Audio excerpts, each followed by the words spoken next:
Hello, this is Lady Boule, and I hope you're having a lovely day. Thank you for your support. Thank you for subscribing to the channel. Thank you for your comments, and thank you for your thumbs up. Thank you for all you do to support the channel. And yes, we are commanded to love one another, whether we want to or whether we agree with each other or not. Well, in case you forgot, this is former Vice President and 2024 presidential nominee for the Democratic Party, Kamala Harris. She has been out of the spotlight since the election, but she recently released a book and she's on book tour. And on that tour, she is being asked if she will run for president again. Now, people like me would expect her to say no, but she has not said that. She has basically said, don't count me out. A few months ago, after she lost the election, it was said that she was going to run for governor of California. But I believe that the Democrats got to her and told her not to move so fast because there might be another opportunity to run for president because they have convinced themselves that Donald Trump rigged the election and that she really won, but, you know, they cheated, and that's why he's in the White House and she's not. So now she's on the book tour, and people are gassing her up, telling her that she should run again. I believe that they're counting on the fact that Americans are just going to be exhausted with this administration by the time the next election comes up, and that he will be voted out based on the fact that he has done so much damage to America that Americans won't vote for him. Now, I think that's what they're counting on. Now, y'all know I depend on the co-pilot, so I asked the co-pilot, would she run for president for the 2028 election? And this is what the co-pilot said. Kamala Harris has not officially announced a 2028 presidential run, but she strongly suggests she might. In recent interviews, she said, I am not done, and hinted that she could possibly be the woman to break the presidential glass ceiling. Now, that is serious wishful thinking on her part, that she would be the one to break the glass ceiling. She is the same person she was that lost the last election. She is a non-white woman who is an immigrant or the daughter of an immigrant to the United States. Neither her mother nor her father was born in the United States. So in her mind, she thinks that she's entitled to be the first woman president of the United States. In a BBC interview, she said she believes a woman will be elected president of the United States in her grandniece's lifetime and added, possibly it could be her. She emphasized her lifelong commitment to public service, saying, it's in my bones. And I definitely believe that. Her recent memoir, entitled 107 Days, details her short campaign after President Biden dropped out of the 2024 race. The title refers to the brief window she had to run before losing to Donald Trump. And so that's how come I take issue with her, because Biden could have lost. Biden could have lost the election, and there were people saying that they needed to have some type of a primary and that she needed to win a primary. So that would have thrown other people in the mix.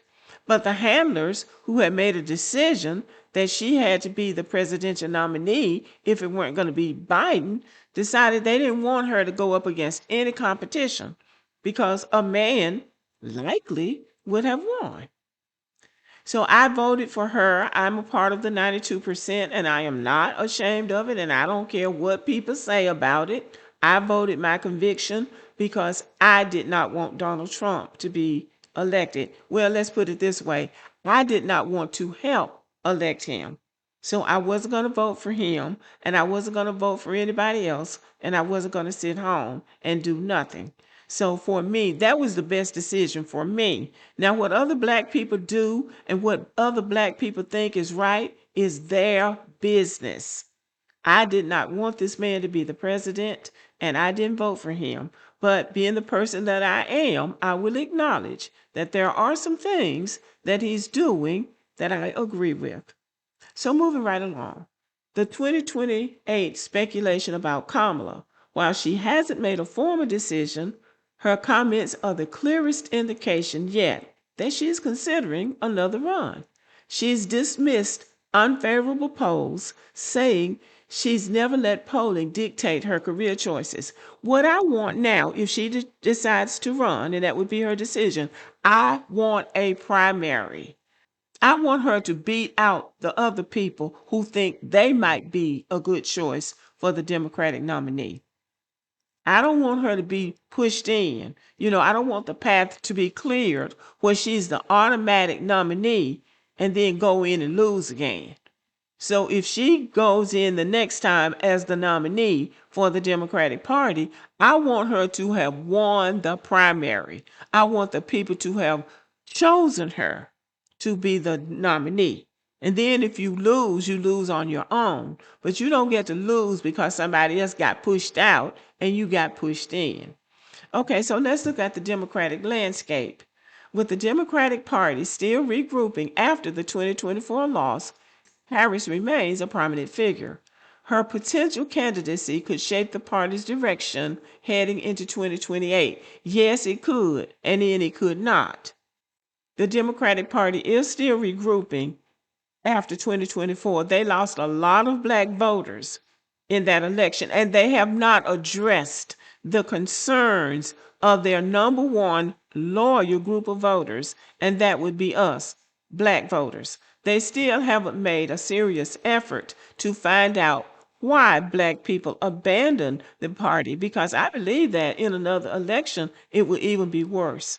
I don't think they're going to gain back any black people that they lost. And it's entirely possible that they will lose more because they have not addressed the concerns that black people have, showing absolutely no respect for the concerns of black people.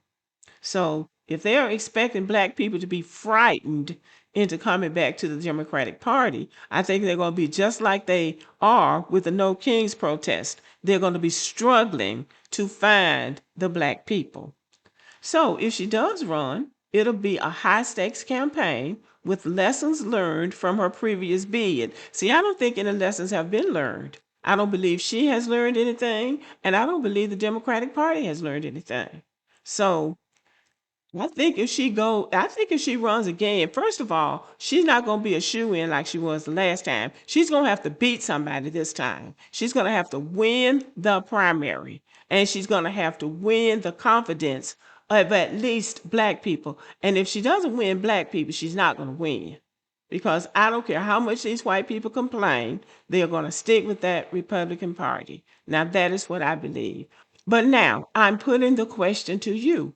Do you think she should run for president again? Are you so dissatisfied with Trump that you would be willing to vote for her? Now, I'm going to be honest and share with you that I don't think she should run again. I don't think she should run again. Once you have lost, unless you are Donald Trump, where you will do anything to win, you should have put the best that you had out there the first time you ran. And if you lost, having given it your best, what else are you going to say? What are you going to say the second time around that you didn't say the first time around? What are you going to do or promise to do the second time around that you didn't promise to do the first time around? Black people are complaining about them sticking immigrants in their neighborhoods. We've been complaining about the racial wealth gap that has kept black people in a chokehold for hundreds of years, and we've asked for reparations to repair the damage that was done to us during slavery. They don't respond to anything that we are concerned about, not even the school to prison pipeline that they helped push through Congress. So what is she going to do different? So I don't see her gaining any more black support. There are going to be black people who stick with the Democratic Party, that is for sure. But the minimum that any voter should ask for in a political party is for a primary, not somebody just pushed up because, oh, we think she can win or we think she's a good candidate. No, she needs to beat out the other candidates who also think they would be a good president. But I just don't think it's a good idea for her to run again. But you might feel differently. So let me know what you think. Thank you for listening and have a good evening.